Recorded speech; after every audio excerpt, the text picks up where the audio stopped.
I got that. I think I'm gonna send you the picture right now. Yeah, I gotta work on my shit, dude.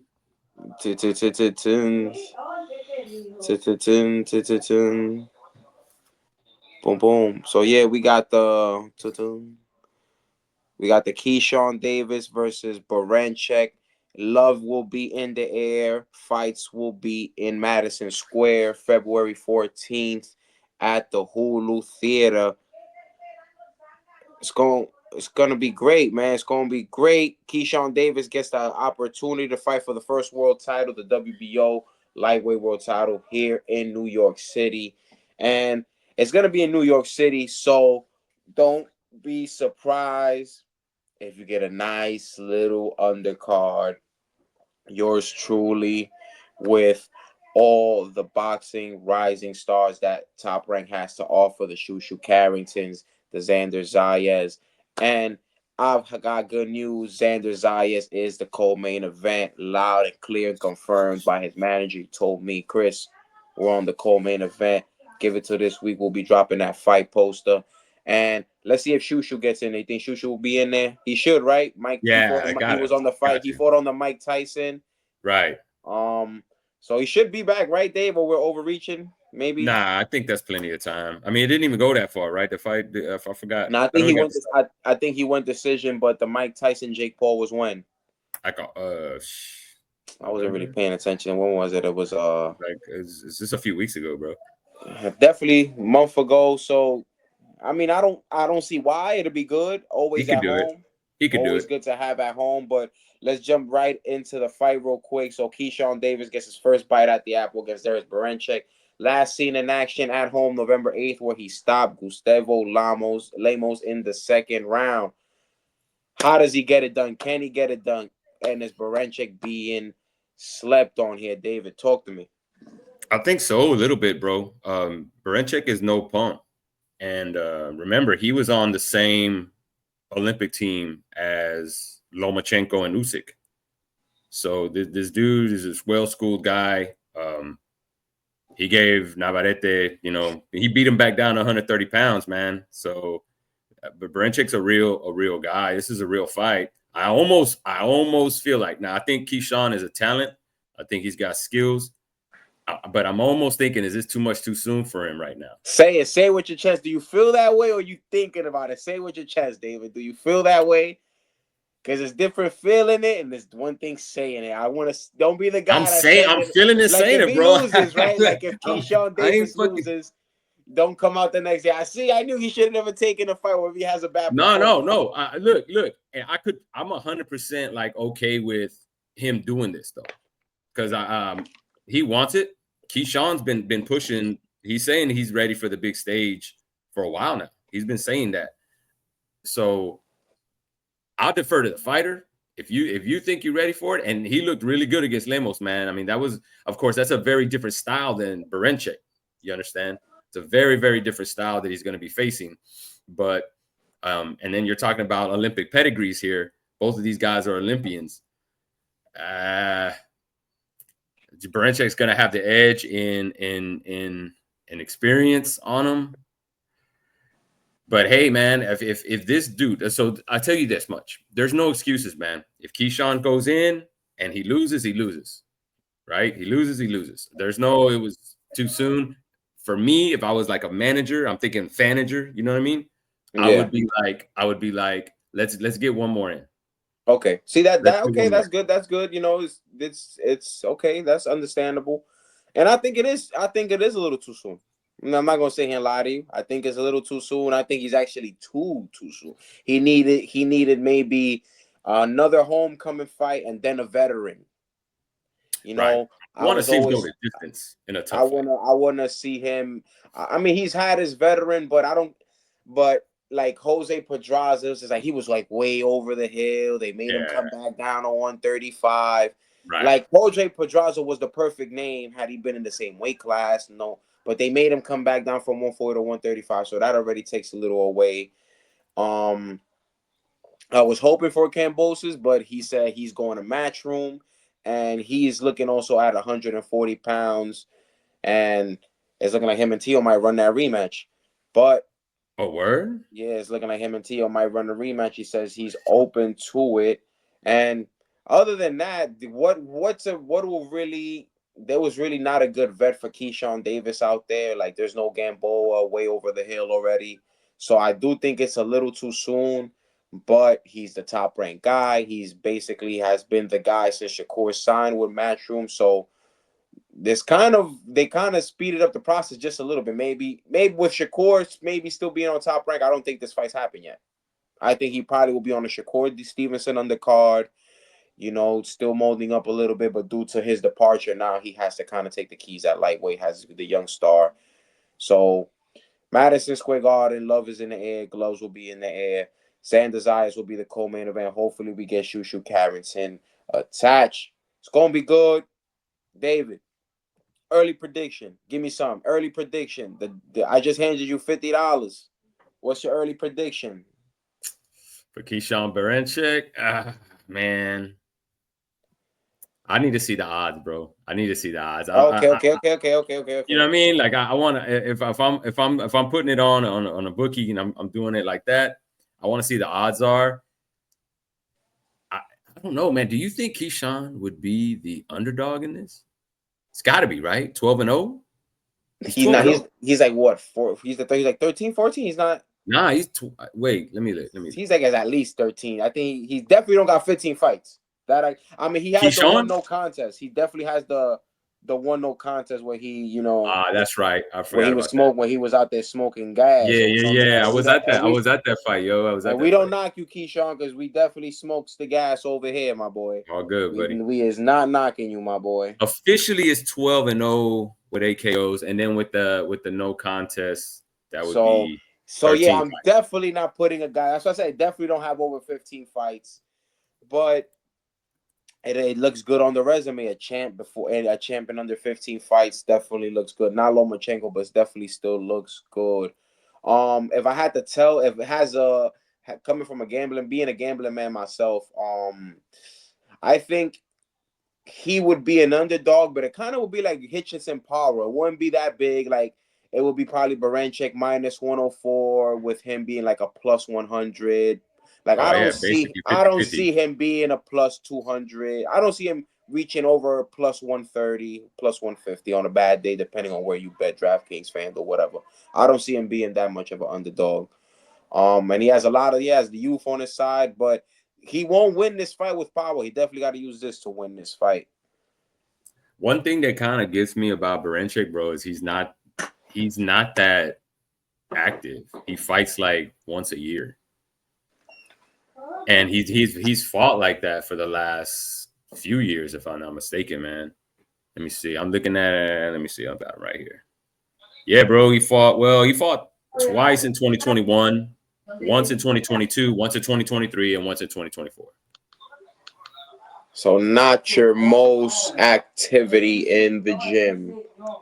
So, I mean, let's see. And Like at I said, 36, yeah, that's what it is. That's what it is. I think if maybe he was 29, 30, I think we wouldn't play a big factor. But being 36, it's kind of he's like almost in the wheelhouse of he's almost like in the unwanted stage of passing the torch. As fucked up as it sounds. yeah. Even though he's not like the big superstar, but in terms of thing, but gotta switch gears before we let go. We close off here. We might as well go to what's on today. Just kicked off in Tijuana, Mexico. We got the Jaime Munguia versus Surase.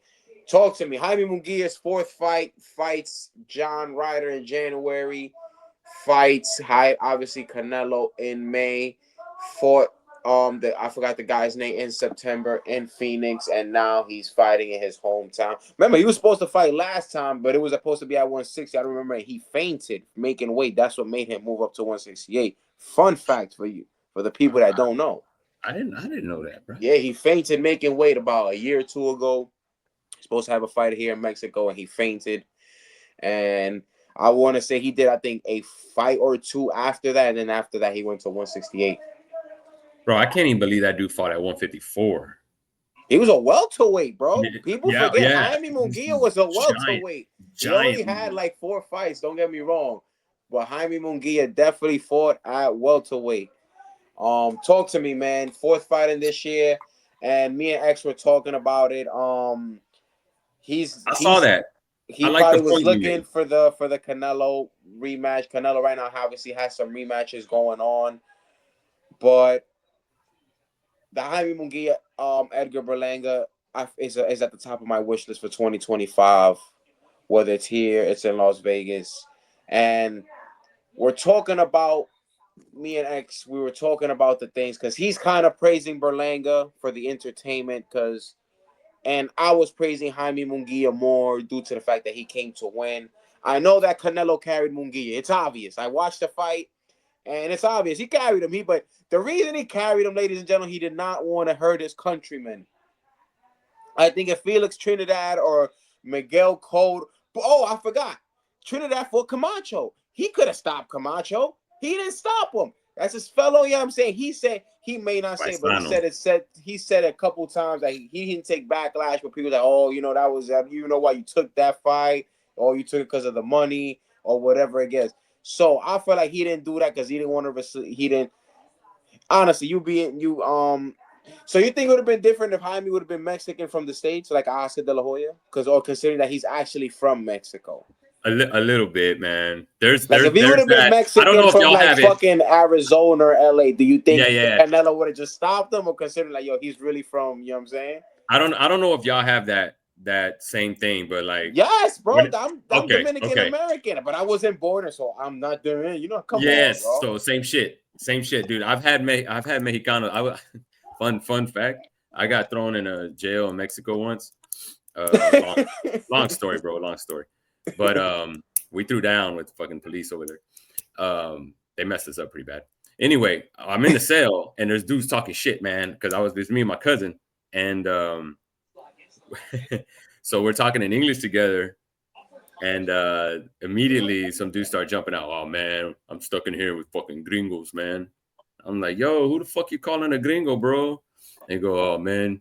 And then right away, me and my cousin start saying, hey man, we're Mexicanos. We're just split by the river, bro. But my family's from Mexico. My mom's straight from. She was born in Mexico. And so all of a sudden, like, there was a faction of people that started speaking up, and it became a conversation. And then some other dudes jumped in and said, hey man, we're all the same blood. It's just the river that divides us. That doesn't mean nothing. It's the same culture, So there are a lot of people who feel like if you're born on the other side of the river and you're born in the States, you're not really Mexican. And it's kind of the same thing with the Puerto Ricans, because even though Puerto Rico is a part of the U.S., it was kind of like that with Edgar Berlanga. Like, I was seeing a lot of the Puerto Rican radio hosts, like, we've never seen him down here. He's never done this. So, like I said, I go back to say this. Edgar Berlanga, I only gave him the fourth round against Canelo. Jaime Munguia arguably won 3 out of those first 5 rounds, maybe 2 out of those first 5 rounds, depending. He did get knocked down in the 4th, but he definitely put up a better fight. Did Canelo carry him? Yes. The question is, and obviously the statement from Jaime Munguia is he's celebrating a loss. Why is he celebrating the loss so much? And should he be even celebrating that loss? I think he's probably more subconsciously, he's celebrating the payday. He's celebrating the bag, right? That's what he's really happy about. And then there's some of that is, well, I went 12 rounds with Canelo, right? I think that's 1A and 1B. He's more like, yo, I got paid, man, and I'm really happy about that. But then also I went 12 rounds. He didn't knock me out. So, yeah, I side with Munguia a little bit on that. I'm like, dude, that's not a lot to be boasting or bragging about. But if you hear Berlanga, he does make a point. He's saying, and he kind of admitted it himself. I almost wanted to ask him this question in a moment. He said that he jumped from like minor league baseball, or it was a different metaphor, but like minor league baseball to the major leagues real quick. He made a real quick jump, basically admitting he wasn't prepared or qualified to be in the ring with Canelo. And that's why he feels proud of himself for getting those 12 rounds. And so I understand what Munguia is saying. That's nothing to be proud of. But if you look at it from that perspective, right, you can see where he's coming from on that. But yeah, that wouldn't be something that I would be gloating about necessarily. I'd be like, yo, I want another shot because I think I could do better.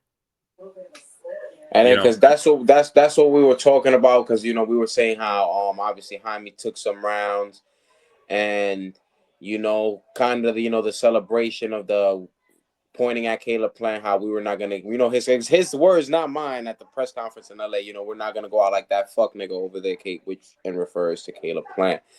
But Caleb Plant arguably was winning the fight before getting knocked out. Like what if Caleb Plant would have took that, like, hey man, because remember he got knocked out in the 11th. What if he goes 12 and loses the decision to Canelo? Then what? Right. So I don't know, man. But Jaime Munguia fights tonight in Tijuana. ESPN is live right now. And yo, do you know that this is like a WBC title eliminator? Yeah, man. So I think they're gonna try to line him up in Mbili. That's what I'm saying. He's got some scraps on the way. It just depends what route he wants to take. Like, I was actually surprised. So did he leave Goldenwood? Because I remember Oscar did the clapback Thursday. He was like, oh, he didn't leave. We're letting him kind of like be free. We're still eating off him, but we're letting him be free. Who knows? I might even let him go to PBC. He said it sarcastically. So do you think it's one of those? Do you think is he free or what? Because there's some kind of tie. Touch on it. There's some kind of ties there, and he's had 2 fights. Yeah. But it's just on a different platform, right? He's also switched trainers. Yeah, man. I wish you would have stayed with Roach, bro. Like we've seen. It's not. You broke up a little bit, Dave. Oh, my bad. I said I wish you would have stayed with Roach, man. We lost him. Yo, what?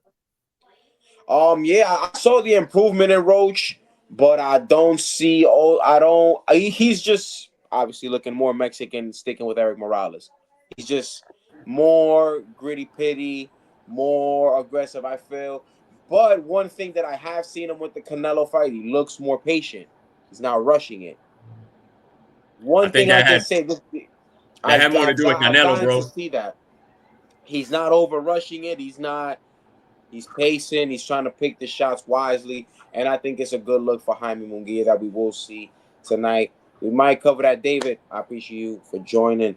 Always open your doors, and my doors are always open to you. So whenever we go, who knows? We might do something tomorrow, Jaime. Or we'll do something this week. Definitely, if we're gonna join this week, we'll be talking Fury and Usyk for that large fight. So we definitely gonna need you to join us on that. So appreciate you for joining, big bro. We gonna see you soon, man.